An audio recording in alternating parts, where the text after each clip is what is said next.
إن تتأمل في القرآن تعد بهدايا الرحمن قد ناداك بوصف أبهى من خطرات الأغصان. يا مؤمن أقليل عندك أن توصف بالإيمان. الحمد لله حمدا كثيرا طيبا مباركا فيه، والصلاة والسلام على رسوله محمد وعلى آله وأصحابه أجمعين.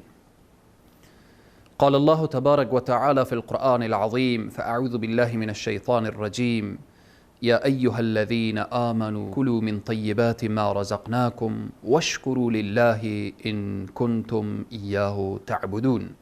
صدق الله العظيم.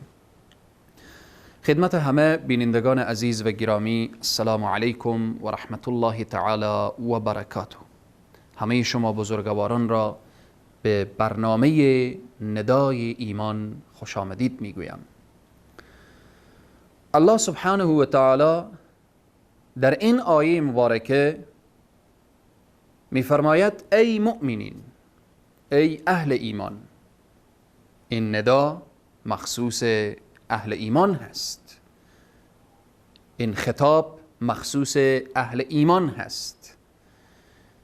وقتی در قرآن میگیم یا ایها الذین آمنو، مخاطبش کسی هست که میگوید لا اله الا الله محمد رسول الله، یعنی من و تو مسلمان در مخاطب این قرآن قرار داریم. میگوید یا ایها الذین آمنو کلوا من طیباتی، ای اهل ایمان، ای مؤمنین، شما بخورید از پاکیزگی ها، از چیزهای پاکیزه. یعنی چی پاکیزه؟ یعنی از حلال و همچنین اشیای پاکیزه‌ای که در دنیا خدای تبارک و تعالی برای شما حلال گردانیده. من طیبات ما رزقناکم، از او چیزایی که ما برای شما روزی کردیم. الله سبحانه و تعالی برای اهل ایمان این را میفهمانه که ای مؤمنین، ای مسلمان ها، ای اهل ایمان، شما آنچه که الله سبحانه و تعالی برای شما حلال کرده شما استفاده کنید از نعمتهای پروردگار عالم. و این تعدوا نعمت الله لا تحصوها، نعمت پروردگار را بخوایم بشماریم نمیتوانیم. الله سبحانه و تعالی دستور میدهد که شما وقتی میخورید و مینوشید متوجه باشید که اشیای پاک و شیای که طیب باشه، پاک باشه، شما استفاده کنید. مما رزقناکم، از او چیزی که ما روزی شما گردانیدیم. الله سبحانه و تعالی شیء پاک و حلال روزی بندگان خود قرار داده، روزی مؤمنین قرار داده. در ادامه میفرماید وقتی که شما خوردید، نوشیدید، یعنی از نعمتهای پروردگار عالم استفاده کردید، واشکروا لله ان کنتم ایاه تعبدون، شما شکر نعمت داشته باشید. وقتی الله سبحانه و تعالی شیای پاک و اشیای پاک را برای ما داده که ما از او استفاده میکنیم. ای انسان مسلمان، ای اهل ایمان، لحظه فکر کنید که خداوند به ما چقدر نعمتهای در دنیا عنایت کرده و بین این نعمتها چقدر لذائذ مختلف هست، استفاده میکنیم، میخوریم، مینوشیم. در ادامه میفرماید که مما رزقناکم واشکروا لله، شکر کنید و شکر داشته باشید برای الله سبحانه و تعالی. صاحب این نعمت را فراموش نکنید. ان کنتم ایاه تعبدون، اگر شما در حقیقت خدا را عبادت میکنید چه کار باید کرد؟ شما باید که متوجه شکر پروردگار عالم بشوید. آیاتی داریم که میفرماید لئن شکرتم لازیدنکم، اگر شما شکر کردید نعمت بیشتر و بیشترتر می شود و اگر خدای نخواسته نعمت را خوردید، نوشیدید، استفاده کردید، ولی صاحب نعمت اگر فراموش شد لئن کفرتم، خیلی مشکله. نعمت را استفاده کردن و از او بالآخره بهره برداری جستن.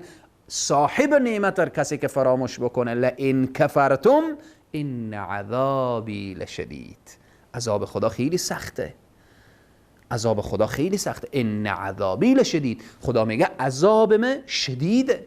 شدیدی که خدا بگه چقدر سخته. پس الله سبحانه و تعالی ذاتیه که میبینیم در آیه دیگر حتی کل انسان ها رو مخاطب میکنه. یا ایها الناس کلوا مما فی الارض حلالا طیبا. ای انسان ها، شما وقتی در روی زمین حرکت میکنید و روان میشوید، شما شیای حلال را استفاده کنید. مخاطبی که به یا ایها الذین آمنو برای اهل ایمان شده، انبیای خود، پیامبران خود را، محبوبان خود را مخاطب میکنه که یا ایها الرسل، ای پیامبران، کلوا مما فی الارض کلوا من الطیبات. شما هم ای انبیا، ای پیامبران، شما هم بخورید و بنوشید و نوش جان کنید و استفاده کنید از شیای پاک. پس این آیه مبارکه که اهل ایمان را مخاطب میکنه به اینه که یک انسان مسلمان باید همیشه به فکر طیبات باشه. یعنی چی؟ یعنی درآمد از او باید از راه حلال باشه، کارگریش باید موافق به شریعت باشه، درآمدش باید موافق به شریعت باشه. اگر صدقه میدهد باید که از راه درست به دست آورده و در راه درست بالاخره صدقه بدهد. پس همه این مسائل به اینه که الله با چه زیبایی مخاطب میکنه که یا ایها الذین آمنو، ای اهل ایمان. این خطاب خیلی خطاب زیبایی هست، خیلی خطاب مشفقانه هست، خیلی خطاب محبت آمیز هست.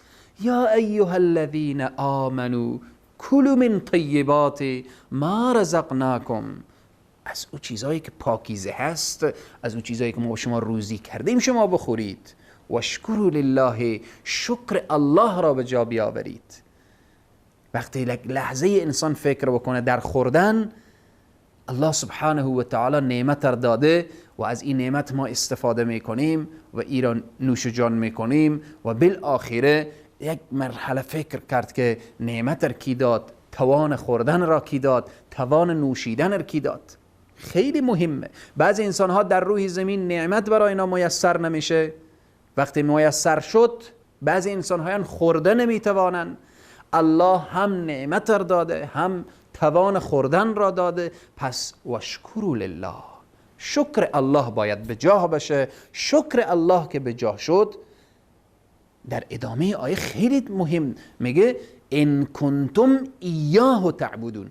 اگر شما واقعا خاص الله را پرستش میکنید، خاص الله را پرستش میکنید، یعنی وقتی تمام توجه شما به الله هست، پس بنده شکرگزار الله باشید. الله سبحانه و تعالی بر ما توفیق بده که ما بنده شاکر الله سبحانه و تعالی باشیم. میگه شکر نعمت نعمتت افزون کند، کفر نعمت از کفت بیرون کند. خداوند ما توفیق بده که همیشه از اشیای پاک و طیب استفاده کنیم و بنده شاکر الله باشیم. خدای تبارک و تعالی بر ما توفیق بده که درست و صحیح وقتی ما قرآن مخاطب میکنه که اهل ایمان، ما در حقیقت از جمله اهل ایمان باشیم. خدا ما را از جمله اهل ایمان بگردانه. تا برنامه بعد، خدا حافظ و نگهدار همه شما خوبان و عزیزان. إن تتأمل في القرآن تعد بهدايا الرحمن قد ناداك بوصف أبهى من خطرات الأغصان. يا مؤمن أقليل عندك أن توصف بالإيمان.